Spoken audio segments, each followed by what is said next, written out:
We often hear about the importance of hard work in achieving success. But what if I told you that there's another crucial element, one that's even more important, but oftentimes gets overlooked? And it's arguably the primary reason that 95% of businesses fail and goals never get achieved. Because success, even career success, isn't just about putting in long hours. It's about investing in ourselves, what's referred to as personal development or soft skills. Think about it. Are you focusing solely on your job skills, or are you dedicating time and energy into your inner game to becoming a better you?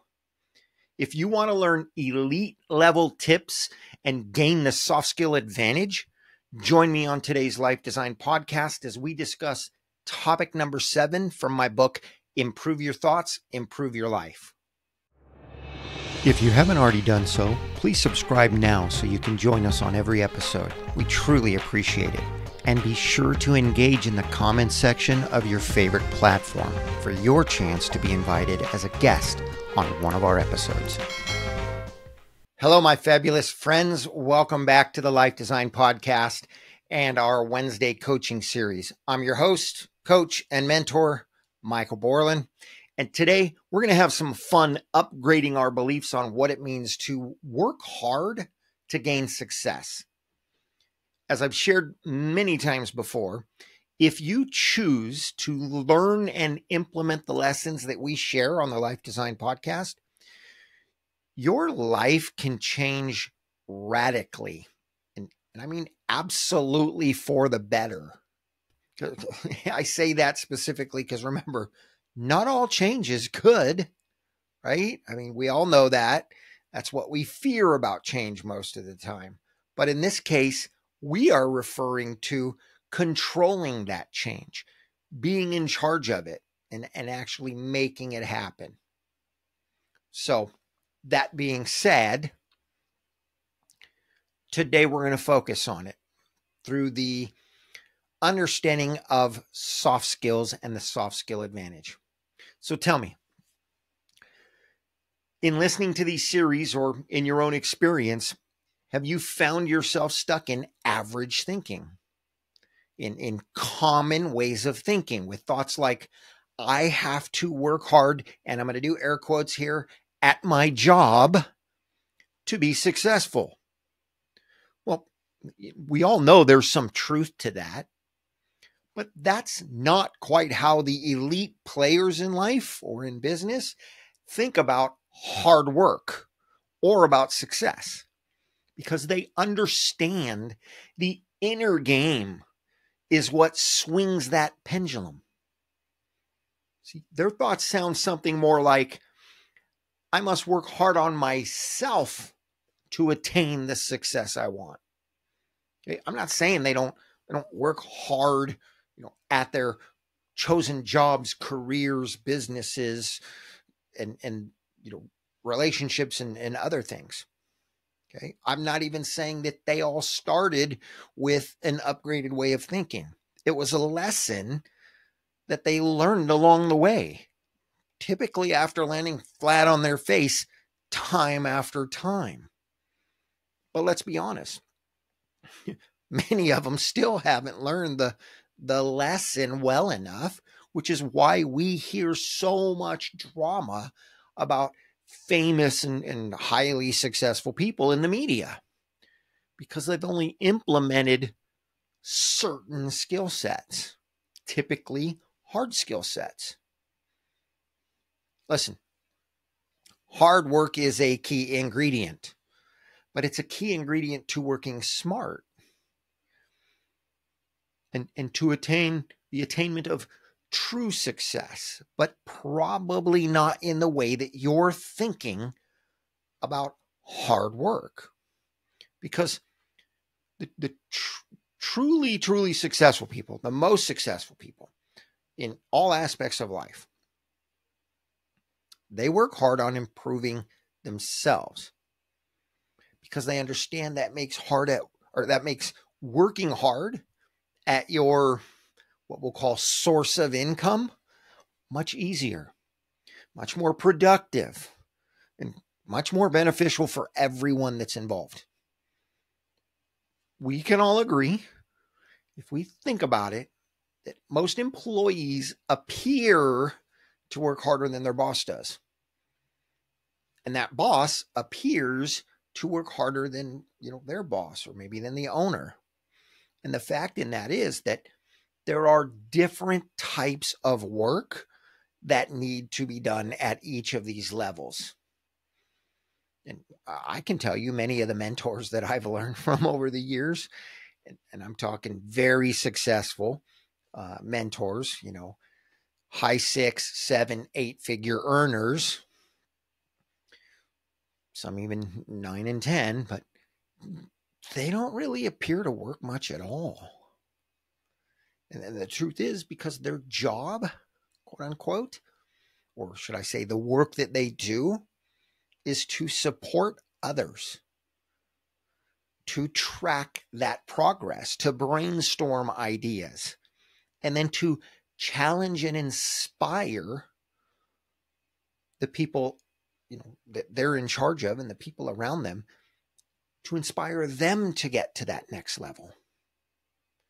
Leaders get paid for making it possible for other people to be successful, and then for helping them to gain that success. And it's no different, whether it's sports, whether it's music, whether it's business, even at home.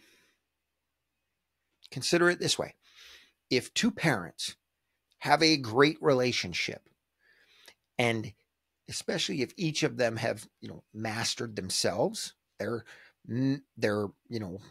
mental mastery, controlling their emotions, and in areas of high level communication, their children, those kids have a major upper hand in life.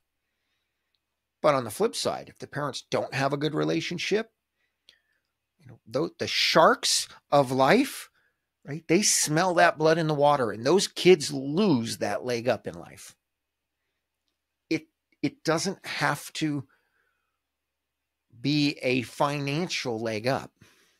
It's a soft skill leg up. We know this is true because look at how many highly, I'm going to say, financially successful people we've seen in the public eye whose kids are a disaster. Their lives are a complete disaster. Even if they're financially successful, even if they're popular, famous, their lives are a complete wreck because their parents mastered that outside game. They made a ton of money. They became famous. They earned the titles. They never learned how to work on themselves. They never learned how to communicate with their children and learn to, or figured out, I'm going to say it that way, through experience, how to raise their children in a way that said, I'll put it this way, that taught them how to handle the stresses of that lifestyle. And the kids' lives are a mess. We see it all the time.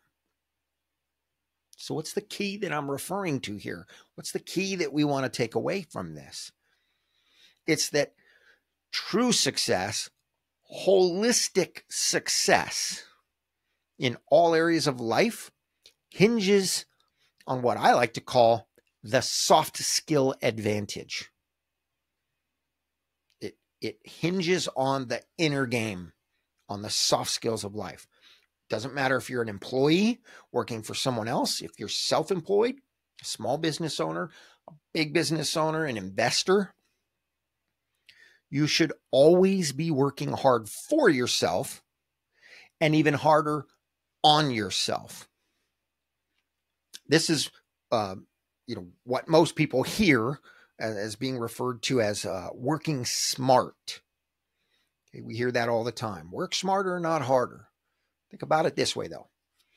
Hard work gives you momentum, right? It will sometimes get you to success. But working smart, number one, it gets you there quicker. Number two, it keeps you there longer. Okay. And in addition to that, I'll say it permeates outward, right? It involves and it improves every area of your life and business. Hard skills will help you in a particular area. Soft skills, the soft skill advantage helps you in every area of life. So for the purpose of today's conversation, we want to consider working hard for yourself means things like giving it your best, okay, at every task that's associated to your business or your source of income. Okay, it includes looking for ways to add value above and beyond what's typically expected of you. It includes finding every opportunity to bring value to your coworkers and to your clients, and even helping them succeed whenever possible, whether that means through, a purchase that they're making, if it's a client, through a process that you're working on with them, again, client or coworker, same concept. However, working hard on yourself reflects more often and more clearly, we'll say, in the growth practices that you commit to outside of your job. And that's not to say that your job or your career activities don't include aspects of soft skill development, because a lot of companies make sure that that's the case, and a lot of jobs, they require it at some level, but it's usually a very minor part of what most companies offer their employees, even as an intentional soft skill, building opportunity. So how do we make that shift toward prioritizing our personal development, or as I said, our soft skill, building a soft skill advantage? Think about it. It's not hard to understand that the more you work on your own thoughts, on your attitudes, improving your emotional intelligence and your high level communication skills, the more you do that, the more value you offer, the more success you will attain in every avenue of your life. And think about this. The parts that we seldom see in other people, that whether we see them as being successful or not, the parts that we don't see in them are the behind the scenes parts. And I'm referring to the work that they've done to make themselves a better person. Listen, let me share it this way. We've all had times where we've accomplished something great. Or maybe we've had someone that did something wonderful for us. And yet we still felt empty. Or maybe we felt lousy. We might have put on a good show, made everyone around us see us as flying high. But inside, we felt like nothing had changed. Or maybe we even felt like things got worse. This is the difference between outer success, that accomplishment that we achieved somehow, and inner success. And it's where personal development and the soft skill advantage makes 100% of the difference. So let me share 4 levels of that, what I'll call the inner game, or of the soft skill mastery. If something great happens to you and you don't feel great about it, okay, that represents a poor inner game. But maybe you've done a little work on yourself and you're in a situation where nothing good, nothing out of the ordinary, extra special happens to you, and yet you still feel great. See, that represents some inner game strength, emotional, mental strength. And I'm not referring to a one-time thing. I'm not just referring to a single incident. I'm saying if this is your normal, ongoing reaction to outside experiences in life, nothing special happened today, but I feel great.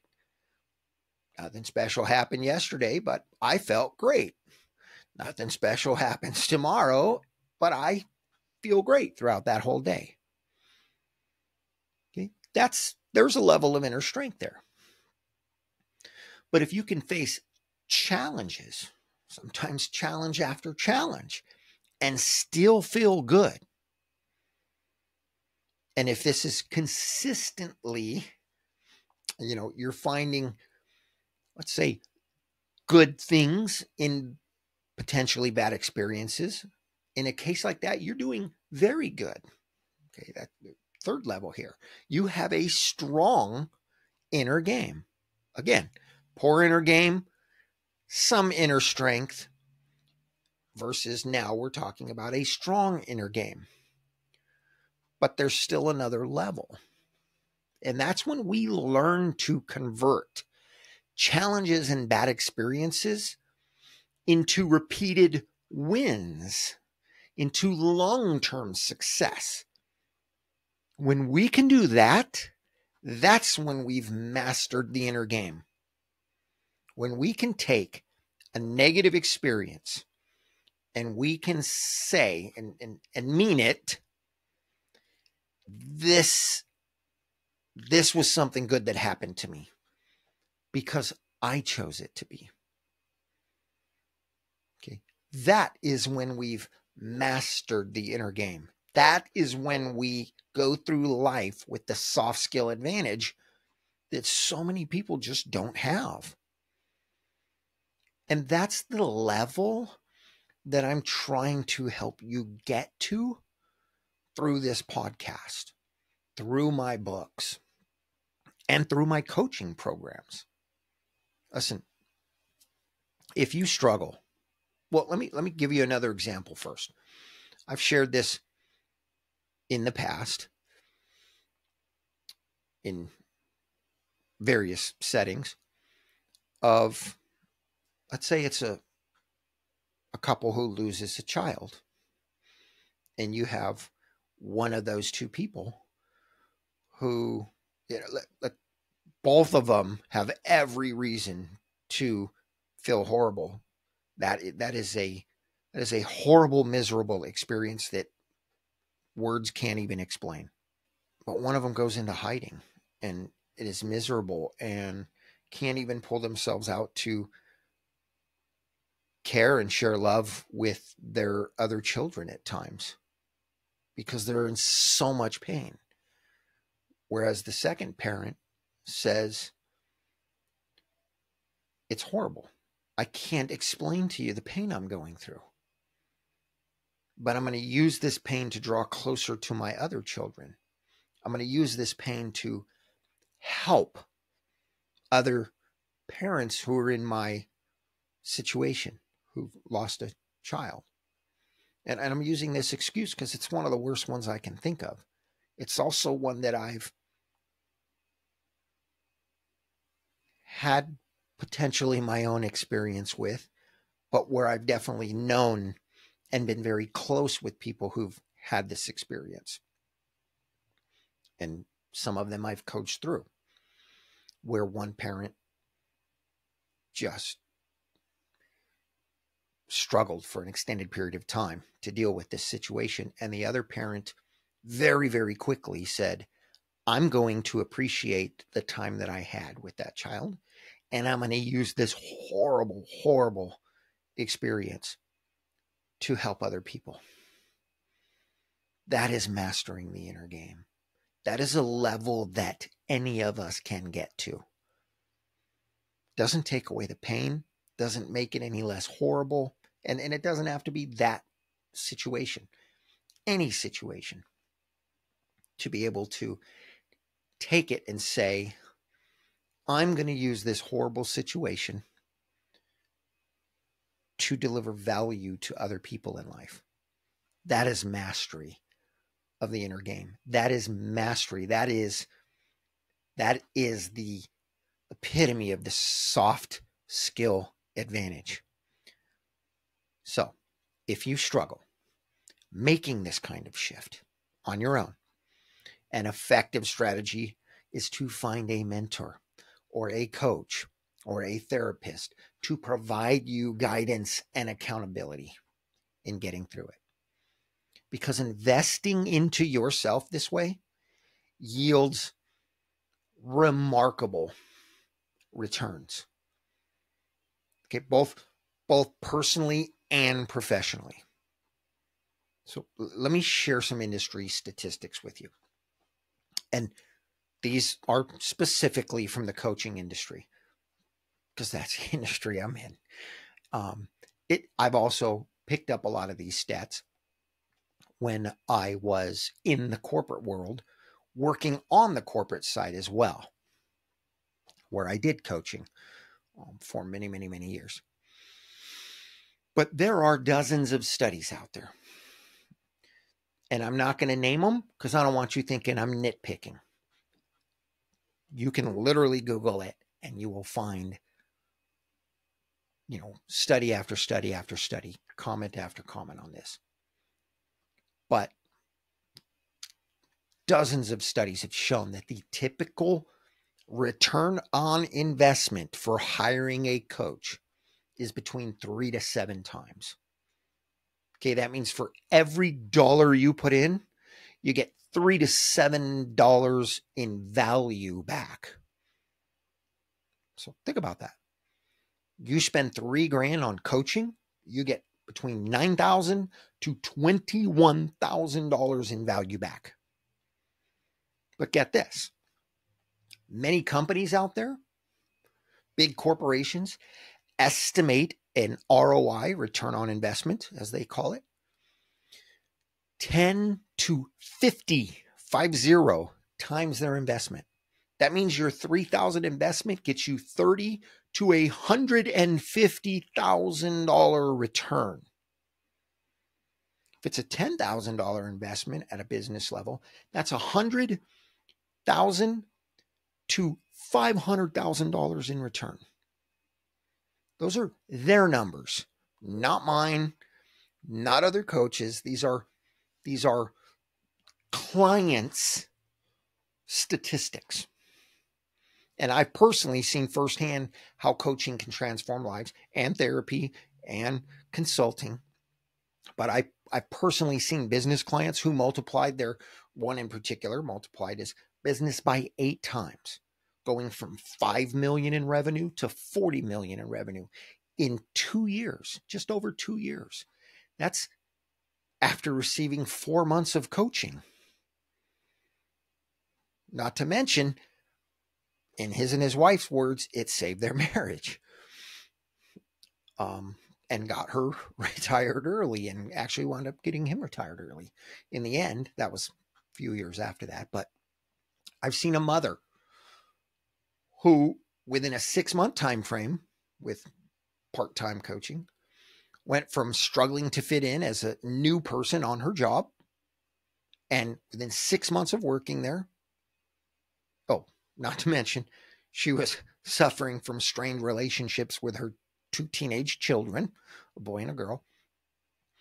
With 6 months of working there, she was being promoted to a team supervisor, and she had reconnected with her kids at a level so strong, they asked her to hang out with them for the weekend. Not take us somewhere, not her asking them, where they came to her and asked her to hang out for the weekend. And she attributed all of that to working with her coach. I was blessed enough to be that coach. I didn't do the work. She did it. But I got to be a part of that. Those are just 2 of hundreds of lives that I've personally seen change through coaching. And I can share story after story of people that I know have been helped through therapy, through consulting, through mentorships. But if you truly feel lost and you just want someone to talk to about it, go find someone. Go to my website, www.mylifedesign.com. Design spelt with a Z. So the description's in the in the notes down here, wherever it is on your platform, wherever you're listening to this. But again, www.mylifedesign.com, and design has a Z. Go there and schedule a free discovery session. There's no pressure. There's no obligation. It's a conversation to help you find clarity. If it turns out that you're ready for change, I will share with you the options available to work with me. And you'll either say yes or no. That's it. Sorry, I didn't mean for that to turn into a sales pitch. That's not the point. Trust me, if you need therapy, I'm going to send you elsewhere. That doesn't benefit me at all, other than the fact that I get to help you, which is my passion. But I'm going to tell you, there are thousands of very skilled people in every field, in every vocation, who never live truly successful lives because they focused on the hard skills, and hard skills are only 20% of the occasion.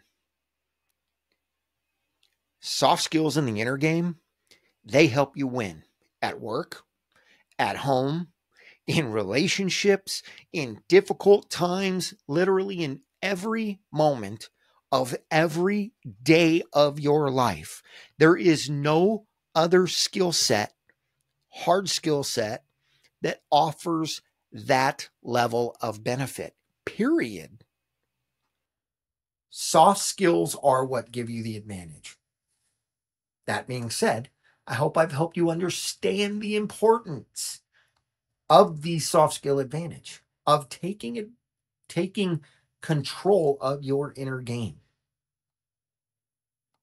and putting it to work for you in all areas of your life.